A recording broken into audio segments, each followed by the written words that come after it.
and welcome to another special video of mine.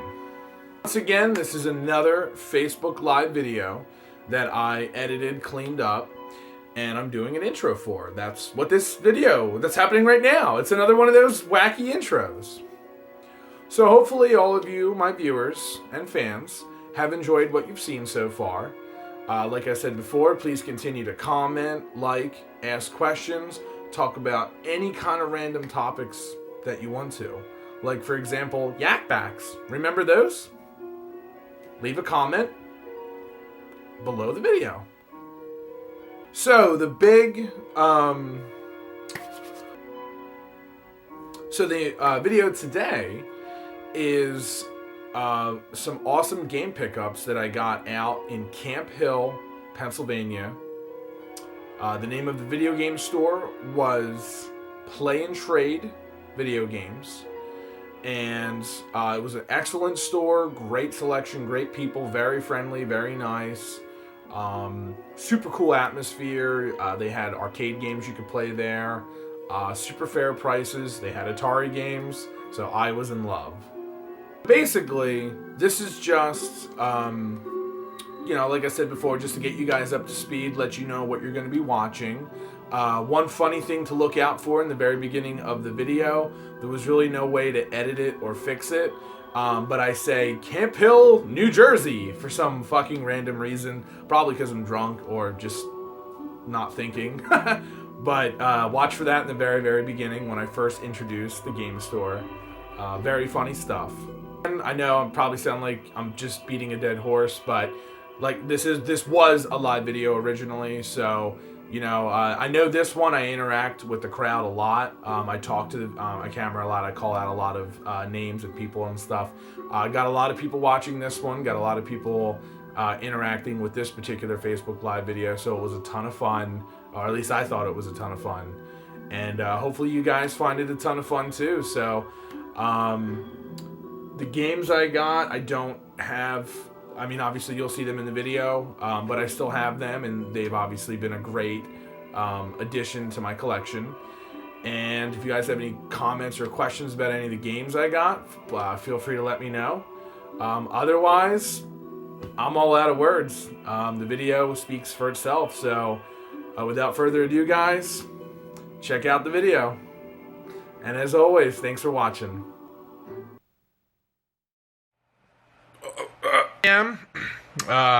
Coming at you live on Facebook Live. Check me out at Facebook Live. So here I am. I'm in Camp Hill, New Jersey, on sort of a little mini vacation, just a little getaway. Figured I would do a pickup video. I did one in Hanover. I thought it went over pretty well. It was a little long, so I'll try my best to keep this one a little shorter. Hello, Seth. Thank you for joining. Thank you for watching. Hopefully we'll get some more viewers. But,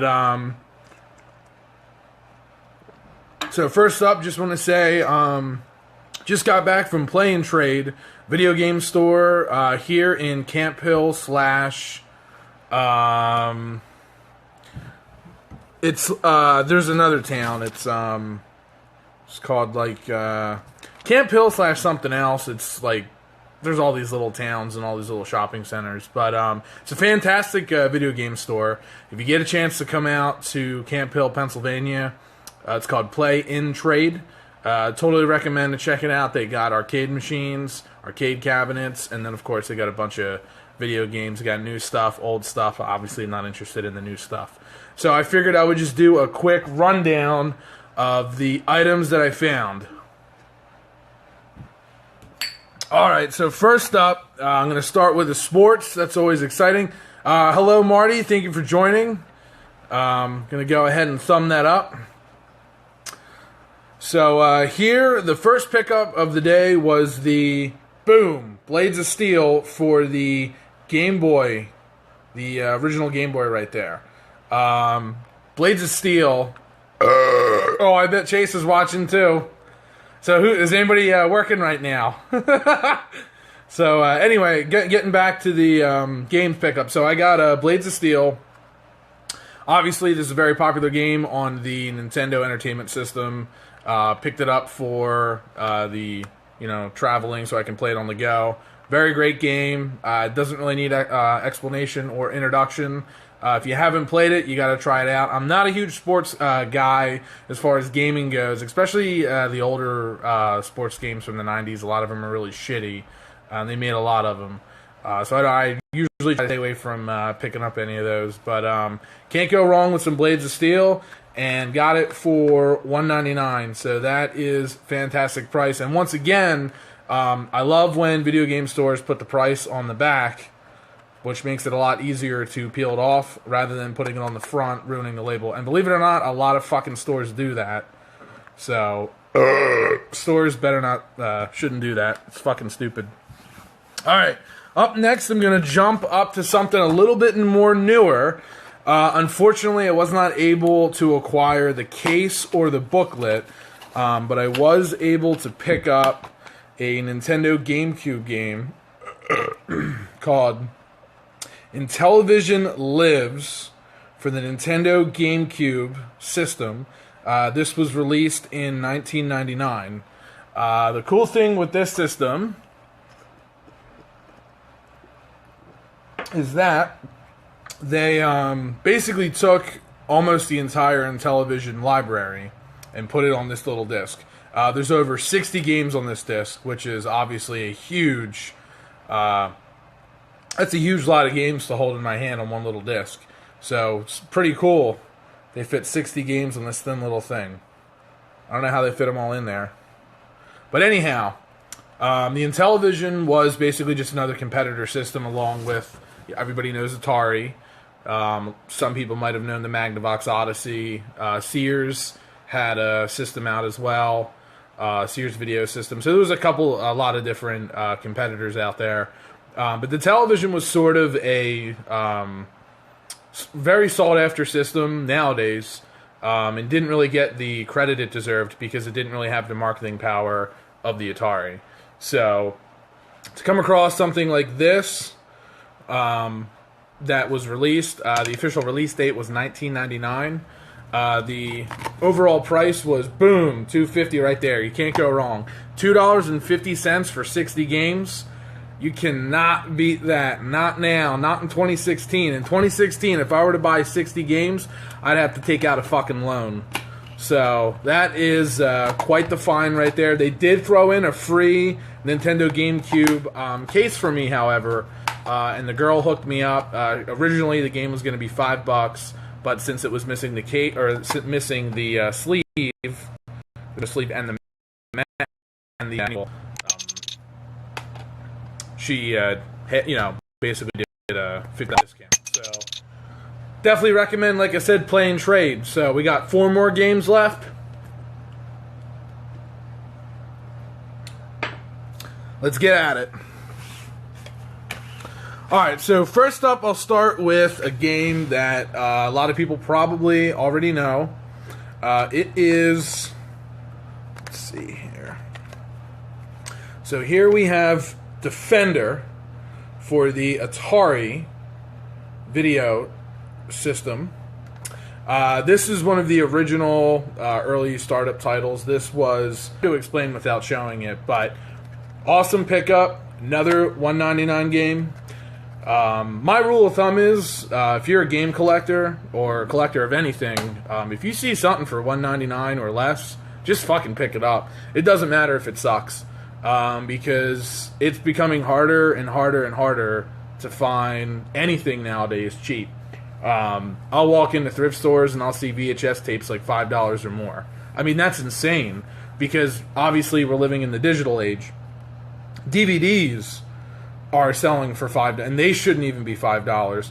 And the Blu-rays I'm actually seeing on sale for like $10 or less. So when I see VHS tapes for $5, it just makes me laugh. So yeah, my Jazzy Jeff's rule of thumb, gaming rule of thumb, number 764. If it's $1.99, it's time to dine. Grab that game and get out of the store. All right, up next, let's take a little drink break. We're moving on to a racing game. If you like fast things, boom. Grand Prix for the Atari system by Activision Studios. Funny stuff. Once again, another $1.99 game. Fun game. I played it before. If you like racing games and you want to try something different, I recommend this one. Game that I never heard of before. I picked it up because it just seemed like a game that could be cool, could be fun, had a neat name. Did a little bit of research. It's called Mega Mania, another game by Activision. And this one is similar to the Grand Prix in the fact that it's it's a horizontal. I keep saying vertical. Horizontal goes across the screen. Definitely, you're gonna get a lot of space themed stuff if you collect Atari. But I've just been really into Atari right now. Believe it or not, I still don't have an Atari system, which is crazy. But hopefully soon I'll be able to find one for a decent price. I'm such a penny pincher, as you guys know, and I just refuse to settle for anything that's not 99 cents or less. So, all right, so there's that. Unfortunately, the label is coming off of it, but you got to expect that with games that are this old. I mean, this is 1982 or 83, so unfortunately, but I might be able to find some glue or something to re-glue it, and boom, there it is, another $1.99 game. So, $1.99, grab it and play it, enjoy it. So that's Mega Mania. All right, that's it. Now we're down to one last game. This game was actually the first pickup in the store of the day. I thought this was a really neat looking cartridge. I've never seen a cartridge that looked like this before, and I've never seen this game before. Up next from Imagic, we have Riddle of the Sphinx. And if you could try and look at that there, that is a very weird looking game. It's sort of got a lip, it almost looks like, this looks like a fucking spaceship. And if you look at like an Atari game like this, Defender, it's completely blocky. It's completely rectangle. That's where you would stick that part in the system. So this is how 95% of Atari games looked. And then there were a few other random ones like this. I don't know a lot about Imagic, the company, but I did do a little bit of research on this game. Apparently it's an adventure game. This is one of the first games to incorporate special colors, as well as this was one of the most innovative games for the Atari at the time made by this company. There's a lot of different things that you would do in the game as far as collecting items. You obviously check out different temples. The graphics are still fairly old, but the gameplay and the mechanics and the idea are very modern in the sense that you collect certain items open doors, you have to find keys and things like that, which is really awesome. And the fact that they had something so sort of complicated from that time point is really awesome because, just like I said earlier, most Atari games were shooters or puzzle-based. They didn't even have side-scrollers at that time. So, and the funny thing is, speaking of vertical games, this is a vertical game. This is an up and down game. You travel up the screen and collect different things, and you move from screen to screen. So it's a little bit like E.T., the video game, if you've ever played that or heard of it or seen clips of it. But it's just, it's based around the real-life Riddle of the Sphinx, which is what walks on... the Riddle of the Sphinx is what walks on 4 legs in the morning, 2 in the evening, and 3 at night. So it's sort of a very deep riddle. It's not one of those silly riddles, which is like, you know, something about like what rings is not used anymore. I'm not portable. I'm a telephone. Like it's not a riddle like that. It's more of like a deep drinker's riddle. So I got to drink this to figure out what the riddle is. So the answer is man, because it's supposed to be the evolution of man. He walked on 4s, if you believe in evolution, and then he walked on 2, and then in old age, well, it's not so much evolution, but more like life. When you are born, you walk on 4. When you finally learn to walk, you walk on 2 legs, and in old age, you walk on 3 legs because you need like a cane or something. So it's pretty cool. That's the riddle of the Sphinx. And they made a game on it. So it's similar to the fact that you do play as a man, and there's like, I think, different stages of life in the game. So like I said, pretty cool game, pretty cool idea for an Atari 1982 game. So this is like 50 years old now that we're in 2016. So some great pickups. Also, that game was $199. Now keep in mind, I wasn't purposely just picking up $199 games. I was actually trying to get games that I was going to like and that I wanted. I did search through their Super Nintendo library. I searched through their Sega Genesis library. They even had Sega CD games. I searched through all those games, and I just couldn't find anything that I liked. I couldn't find anything that I wanted. They had a lot of stuff that either wasn't interesting or a few things that I had already. Some of their inventory was in bad condition, but that's going to happen, depending on some of these smaller towns. Exactly, CJ. Yeah, I was wondering where you were, like you're the number one joiner. I was disappointed that, you missed the beginning, but you can always go back and rewatch it if you need something to help you fall asleep tonight. This is a great video. Just so everybody knows, if you, especially Seth, if you are struggling to sleep at night, some have told me that my live streams are sort of like National Geographic or Discovery Channel. They're very boring, and they will put you to sleep. They will knock you the fuck out because you have no idea what I'm talking about. You have to get those noms. So, hold on 1 second. I'm just going to place this. Woo! I'm still here. I'm just opening the bottle. Still here. Okay. Actually, this will be kind of cool. A little live stream basketball. So there is the trash can over there in the corner.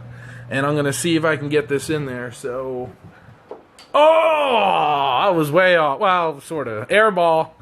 So I guess I should stick to my day job of collecting games. But anyway, I did check out the comic book store here in Camp Hill. That store was called... It had a cool name. It had a super cool name. It was called the Comics Connection, spelled with an X, which was pretty neat.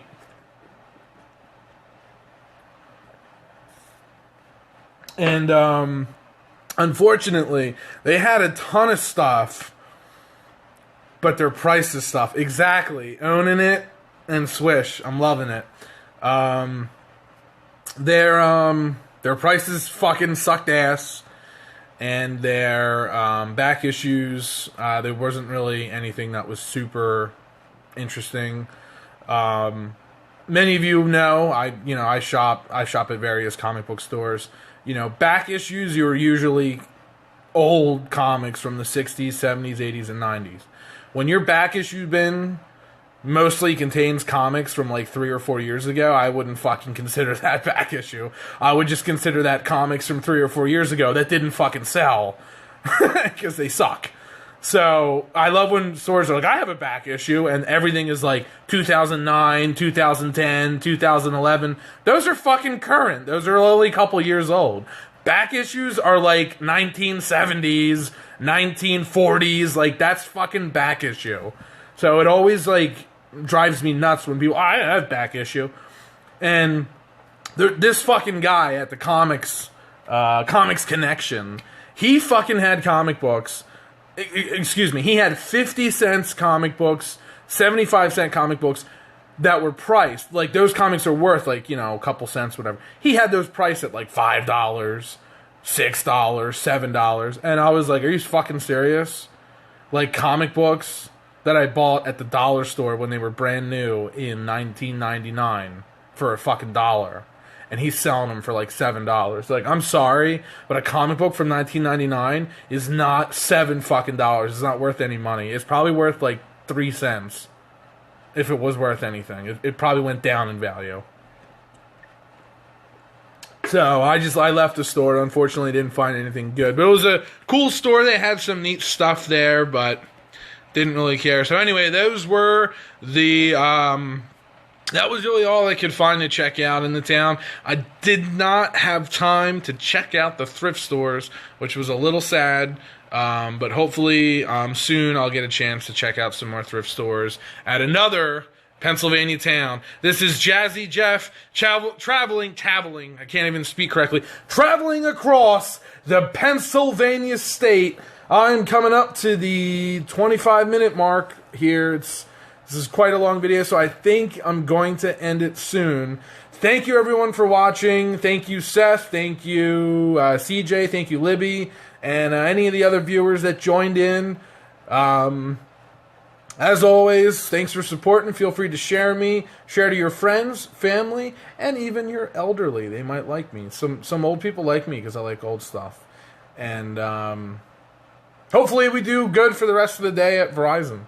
So, as always, this is Jazzy Jeff. Keep watching the skies. Keep your eyes open for games. And always, always look for the deals. Don't forget to bargain and bundle. And make sure you pick up those $1.99 games. Don't miss out on any more live videos. Check me out at Facebook, YouTube, Twitter, hashtag feed, hashtag this, and hashtag hashbrowns. Have a wonderful rest of your day. Keep it real. And remember, video games and arcades are cool. Peace out.